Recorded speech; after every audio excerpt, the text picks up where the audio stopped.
Nah, oke, halo, selamat pagi, siang, sore, dan malam. Nah, untuk tema kali ini adalah unboxing kelomang ya. Jadi kelomang itu bisa dikenal dengan umang, atau kalau di tempat saya di Jogja itu biasanya namanya adalah pongpongan. Jadi ini sering dulu dijual-jual di SD ya. Waktu saya SD itu sering sekali. Bahkan ini salah satu binatang yang pertama kali saya pelihara. Jadi kakak saya yang waktu itu duduk di kelas SD, dia membelikan kelomang ini. Waktu itu saya masih belum sekolah. Nah, ya,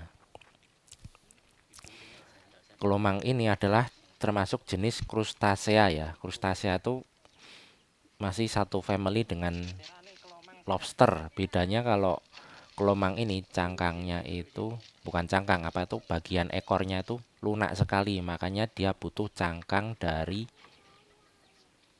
keong yang sudah meninggo ya. Nah, di sini saya belinya itu dari daerah Jawa Tengah ya, karena saya pikir kalau Jawa Tengah sama Jogja itu kan masih satu, masih apa ya, masih cepat. Maksudnya itu jaraknya dekat, jadi pasti pengirimannya cepat. Jadi kemungkinan untuk hidup semua itu bisa 100%. Nah, ini cara packingnya adalah dengan memakai kardus sama apa itu, botol air mineral ya, dan dikasih serabut kelapa. Serabut kelapa itu fungsinya untuk tempat tinggalnya sama untuk makanan, karena di serabut kelapa itu nanti muncul, yang sudah membusuk itu nanti muncul semacam jamur-jamur dan bakteri. Nah, itulah yang nanti akan dimakan oleh si kelomang tersebut. Jadi saya juga pesan serabut kelapa juga selain kelomangnya. Jadi itu nanti untuk rumah tinggalnya. Nah, kelomang ini jangan dimasukkan ke dalam air ya, karena nanti dia akan meninggoy. Jadi waktu kecil itu saya salah perawatan. Jadi saya kira ini binatang air. Nah, ketika saya masukkan air itu malah dia ini meninggoy. Jadi binatang ini adalah ketika dewasa dia tinggalnya itu kebanyakan di darat ya, mungkin di pinggir-pinggir pantai.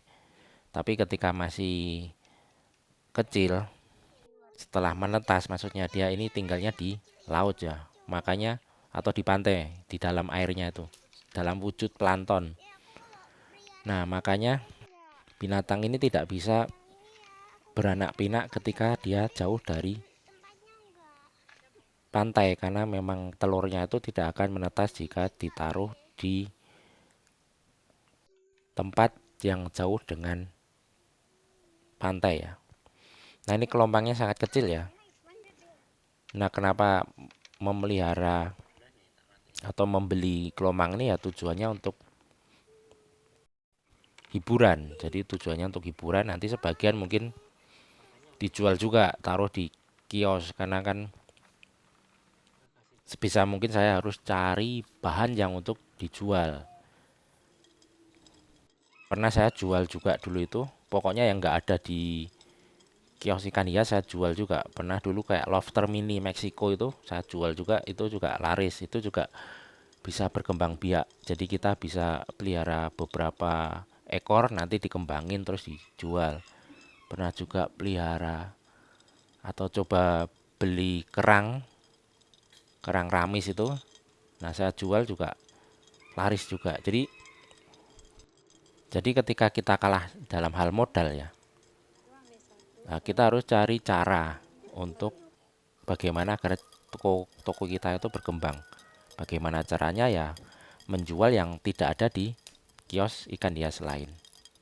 Nah, jadi itu saya sering lakukan ketika kalah bersaing dengan kios-kios yang mungkin modalnya besar ya. Namun itu juga gambling juga. Artinya kalau barangnya nggak laku ya, itu salah satu resiko juga. Oke, sampai di sini saja. Selamat pagi, siang, sore, dan malam.